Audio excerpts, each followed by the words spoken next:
Hello all, welcome to my channel all set ready சிபி. So நம்ம இன்றைக்கி என்ன பார்க்க போகிறோம்னு பார்த்தீங்கன்னா, காரோட பிரேக் பேடு எப்படி மாற்றுறது அப்படின்றது தான். ஸோ இன்றைக்கி வர கார்ஸ் எல்லாத்துலையும் பார்த்தீங்கன்னா ஃப்ரண்ட்டில் கண்டிப்பாகவே டிஸ்க் பிரேக் தான் இருக்குது. எந்த காரில் டிஸ்க் பிரேக் இருந்தாலும் அதில் இதுதான் ப்ரொசீஜரு. இது வந்து எந்த காருக்கும் மாறவே மாறாது, சேம் ப்ரொசீஜர் தான் இருக்கும். ஓகேங்களா? ஸோ நம்மக்கிட்ட இருக்கிறது ஃபோர்ட் ஃபிகோ ஸ்பேர், இதுக்குள்ளே நம்ம பார்க்குறோம். பட் இதே ப்ரொசீஜர் எல்லா காரும் கண்டிப்பாக ஃபாலோ ஆகும். தாராளமாக இதை பார்த்து நீங்கள் மிச்சத்துக்கும் பண்ணலாம். ஓகேங்களா? அதுக்கு ஃபஸ்ட்டு பார்த்தீங்கன்னா நம்ம டயரை கழட்டணும். டயர் கட்டினா தான் உள்ள பிரேக் பேடை பார்க்க முடியும். ஸோ ஃபஸ்ட்டு டயர் கட்டணும். அதுக்கு இந்த 4 நட்டை கழட்டணும். நம்ம நட்டில் ஒரு சின்ன பிரச்சனை இருக்குது. அது என்ன பிரச்சனை, அதுக்கான சொல்யூஷன் என்ன, ஃபுல் டீட்டெயிலுமே வந்துட்டு கீழே லிங்க்கில் டிஸ்கிரிப்ஷனில் இன்னொரு வீடியோவில் போட்டிருக்கு, அதை செக் பண்ணிக்கோங்க. அண்ட் இந்த நட்டை வந்து பார்த்தீங்கன்னா பிரச்சனை என்னென்னு பார்த்தீங்கன்னா, டேரெக்டாக கழட்ட முடியல. ஒரு சாக்கெட்டை எடுத்து அந்த சாக்கெட்டை வச்சு சுற்றியில் வச்சு தட்டி கிட்டி லாஸ்ட்டில் தான் கழட்ட முடியுது. அந்த மாதிரி ஒரு சிக்கலில் மாட்டிக்கிச்சுது. அப்புறம் டயர் கழட்டும் போது ஒரு சின்ன விஷயம், ஃபஸ்ட்டு 4 நட்டு லூஸ் பண்ணிக்கோங்க. அதுக்கப்புறமா ஜாக் போட்டு வண்டி எடுங்க. நட்டை கழட்டிடக்கூடாது, ஜஸ்ட் லூஸ் மட்டும் தான் பண்ணணும். ஓகேங்களா? ஃபுல்லாக லூஸ் பண்ணிவிட்டு ஜாக் போட்டு வண்டி எடுத்துட்டு அதுக்கப்புறமா நட்டை கழட்டிட்டு டயர் கழட்டுங்க.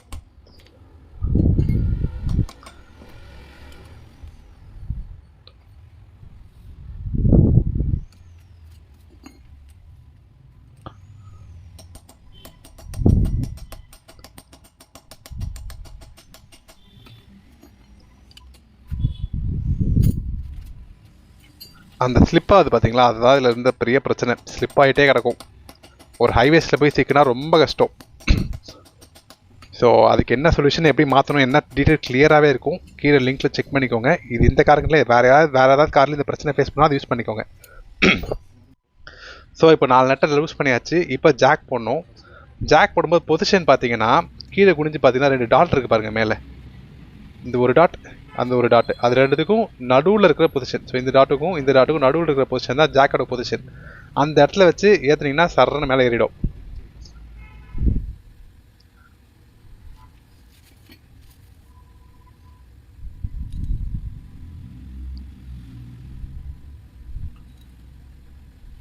அதே மாதிரி இந்த ஜாக் எப்படி ஓப்பன் பண்ண, ஃபோர்டு காருக்கு எப்பவுமே ஜாக் கொஞ்சம் டிஃப்ரெண்ட்டாக இருக்கும். ஸோ இது எப்படி ஓப்பன் பண்ணணும், இதில் இருக்கிற ராட் எப்படி எடுக்கணும், எல்லா டீட்டெயிலுமே இன்னொரு வீடியோ இருக்குது. அதுவும் லிங்க்கில் போடுறேன், டிஸ்கிரிப்ஷனில் போடுறேன், செக் பண்ணிக்கோங்க. ஸோ இதை நம்ம லிஃப்ட் பண்ணுறது கூட பார்த்தீங்கன்னாக்கா நமக்கு மிச்ச கார் மாதிரி இருக்காது. வீல் நெட் எதை வச்சு கழட்டுறோமோ அதே சாக்கெட்டை வச்சு தான் கார் லிஃப்ட் பண்ணுற மாதிரி இருக்கும். ரொம்ப ஈஸியாகவே இருக்கும்.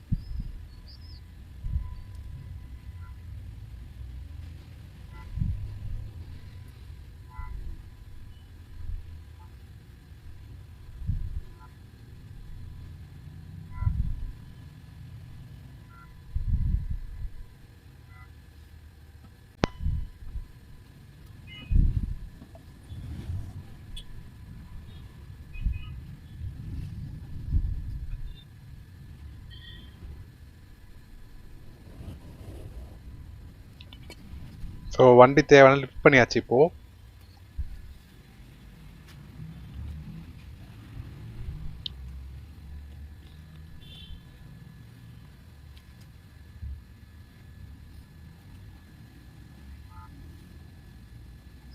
இப்போ 4 நட்டையும் கழட்டிட்டு டயரை கழட்ட வேண்டியதான். நம்ம முன்னாடி லூஸ் பண்ணி வச்ச அதே நட்டு தான். ஸோ ஈஸியாகவே இருக்கும், கையிலே கழட்டிடலாம்.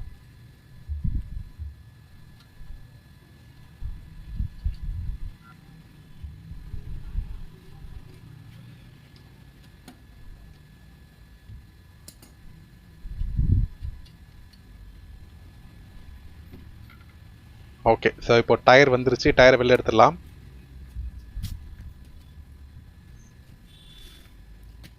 ஸோ இப்போ நமக்கு ரோட்டரும் தெரியுது, பிரேக் பேட் எங்கே இருக்குன்றதும் தெரியுது.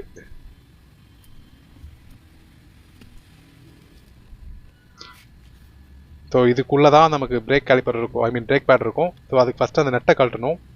அந்த நெட்டை கழட்டுறதுக்கு 12 mm சாக்கெட்டோ இல்லை ஸ்பேனரோ எது இருந்தாலும் ஓகே தான். 12 mm. ஓகேங்களா? ஸோ இது பார்த்தீங்கன்னா driver side, so front right. இதில் என்ன பண்ணால் கீழே தள்ளணும், அதுதான் மீன். கீழே தள்ளிங்கன்னா ஓப்பன் ஆகும். ஓப்பன் பண்ணியாச்சு, இந்த நெட் எடுத்தாச்சு. இப்போ இந்த காலிப்பரை ஜஸ்ட் அப்படி தூக்குனீங்கன்னா மேலே போகும். அவ்வளோதான், அப்படியே வச்சுட்டு இப்போது பிரேக் பேடை கழட்ட வேண்டியதான்.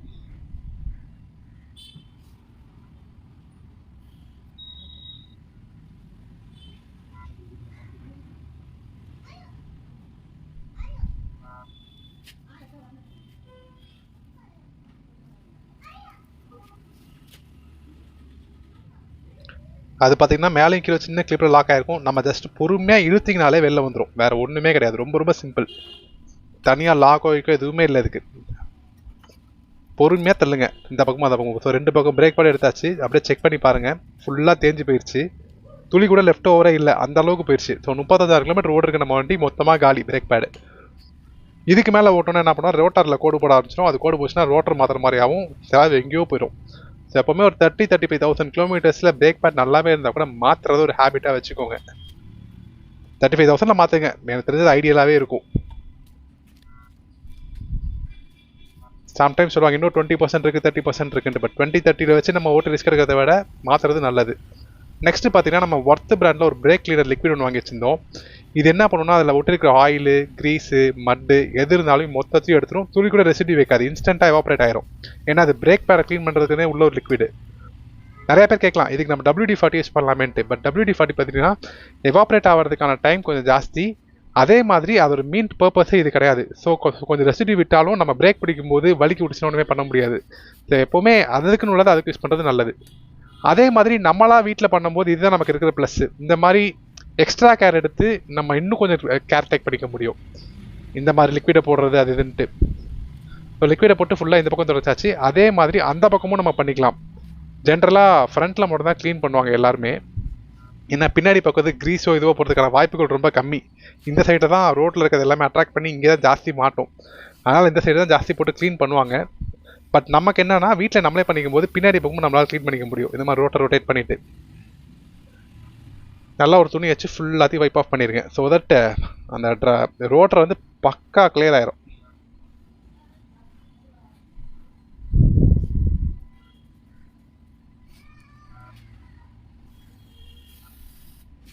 ஒட்டியிருந்த கிரீஸு மண் எல்லாமே அப்படியே ஃபுல்லாக கீழே கொட்டுது. பார்த்தீங்கன்னா தெரியுதான்னு தெரில, பட் எனக்கு க்ளீனாக தெரியுது.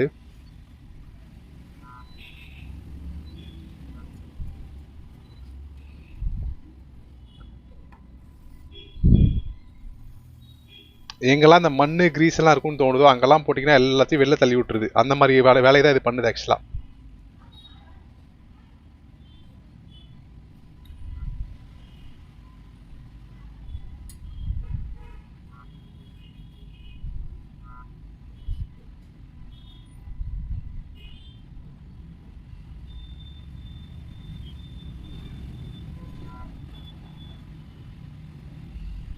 மேலே அந்த சிலிண்டர்லேயும் கொஞ்சம் மண் இருந்துச்சு, அதை தான் க்ளீன் பண்ணிருக்கேன். ஆக்சுவலாக வீடியோவில் கரெக்டாக வரல.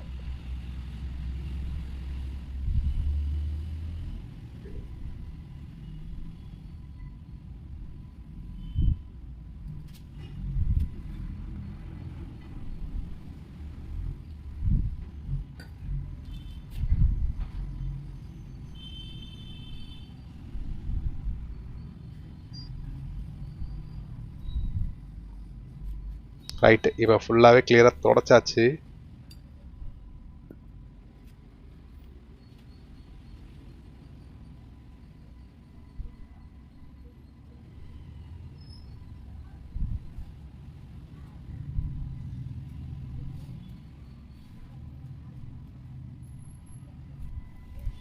நெக்ஸ்ட் நம்ம புது பிரேக் பேட் எடுத்து மாட்ட வேண்டியதான். ஸோ இதான் நம்ம புது பிரேக் பேடு. எப்படி கழட்டணுமோ அதே மாதிரி பொசிஷன் வச்சு பொறுமையாக தட்டிங்கன்னா விட்ற போய் அதுவே உட்காந்துரு பொசிஷனில். வேறு ஒன்றுமே கிடையாது. வேலை பார்த்தீங்கன்னா ரொம்ப ரொம்ப சிம்பிள் தான்.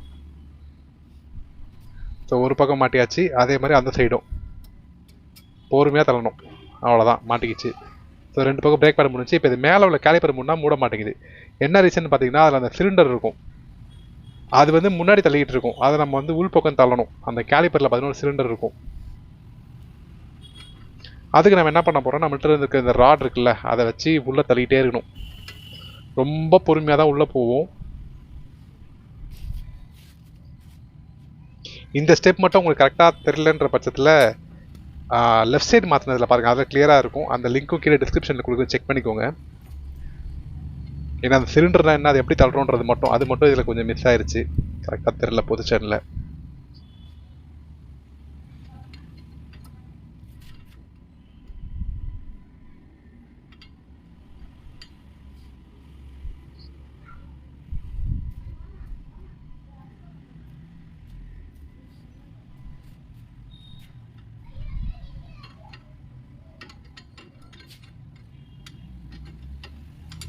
இது மட்டும் தான் கொஞ்சம் டைம் கன்சூமிங் ப்ராசஸாக இருக்கும். ஏன்னா அதை உள்ளே தள்ளுறது கொஞ்சம் கஷ்டம். பழகிடுச்சு, 2 வாட்டி பண்ணி பழகிட்டீங்கன்னா உங்களுக்கு ஈஸியாக போயிடும். பட் அந்த பழகிற வரைக்கும் கொஞ்சம் கடியாக இருக்கும்.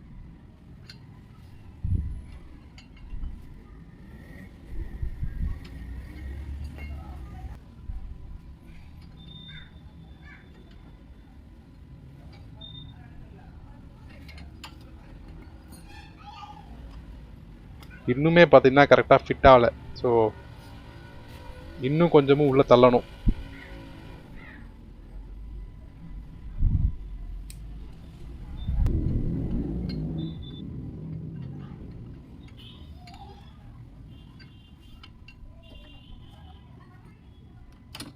இப்போ பார்த்தீங்கன்னா உள்ளே போயிருச்சு.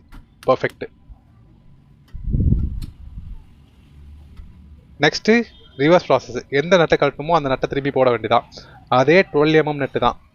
ஃபஸ்ட்டு கழட்டணும், இப்போ டைட் பண்ண போகிறோம். டைட் பண்ணும்போது மேலே தள்ளணும், இந்த சைடு வீலுக்கு மேலே பார்த்தீங்கன்னா தெரியும். ஸோ மேலே தள்ளணும் தான். ஹேண்ட் டைட்டு தான், அதுக்கு மேலே அதுவே டைட் ஆகாது. ஸோ இந்த டைட் லெவலை பற்றி யோசிக்க பயப்பட ஒன்றும் தேவையில்லை. ஏன்னா இந்த டைட்டுக்காக பயந்தால் நிறைய பேர் பிரேக்கில் கைவிக்க பயப்படுவாங்க. ஸோ இது நார்மல் டைட் வச்சாலே தாராளமாக போதும், துளி கூட நகராது. ரோட்டரும் பார்த்தீங்கன்னா ஃப்ரீயாகவே சுற்றுது, எந்த ப்ராப்ளமுமே இல்லை. ஸோ இதோட பிரேக் பேட் மாதிரியும் முடிஞ்சு, ரோட்டர் கிளீனிங்கும் முடிஞ்சு, நம்ம எதுக்காக கட்டணுமோ அந்த வேலையே முடிஞ்சு. நெக்ஸ்ட் நம்ம என்ன பண்ணணும், டயர் எடுத்து மாட்ட வேண்டியதான்.